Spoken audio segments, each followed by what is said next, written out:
وكافينا من ذا كافينا يزا كافينا. الدين نضال مصدر من كل مسألة تعنينا، وهاي اللي تحضر في تأسيس موريتانينا، ولكم مني كل تاخذوا الاعتراف. أنا خرجت خرجات مع الزعيم الذهبي وناهم اليوم. أنا من 2008 أنا مناصر له، وقعدت تخالفت أنا بريزدان بيليان بيرامي، أنا ماني إيراوي ولاني من حزب الرق. وهون في جماعتنا مدة قالت عني جاسوس، ونحن ليك ساعة محبسة أنا السجين سابق، وهذا اخواتي واعز علي من الناس. يقال الله نقول لهم صرتوا الحراطين، وصرتوا ذوك البيضان اللي عندهم قشور التقدمية عم يعدلوا العدل تاني، يجوا ويناصروا برامج ذا المشروع اللي هو اللي ينقذ موريتانيا.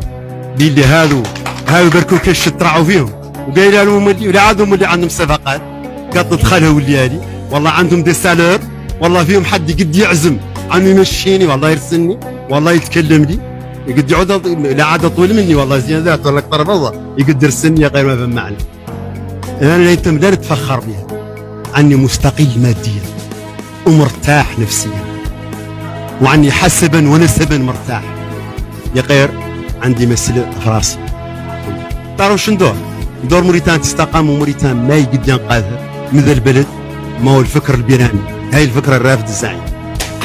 وفرض علينا حرطاني قال عنه ما يرقف شيء، وعنده شيء وتاكل على الدولة، والله تاكل على المصروف اللي يعطوه، عنه يتعزم كيف يعني. أنا ماني تاكل للدولة، ولا أنا معول عليها، تاكل الله على مولانا وخايف الله، ولا نتلب غير التافق مع الرجال ونوقف جانبه ونساندها في السراء والضراء. وقايله من هون يا غير عودوا كيف يتوف، تفضلوا. ما الحراطين ما يتحدوا كاملين على زعيم الحراطين، تعالوا الحراطين تفضلونا نصطفوا على الحرطاني ما تعدلوها.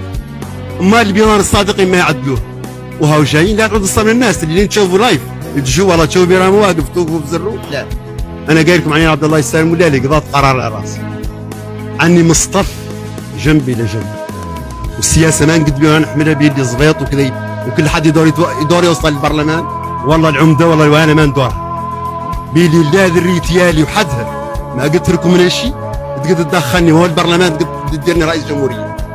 لو فهمتوه معناها عم اليوم قايل لكم عنكم تصطفوا امام برنامج ومشروع برامج الدواء البيت، وراني قلت لكم عنه علن في نواذيب وعن لا يعود عمدت نواذيب.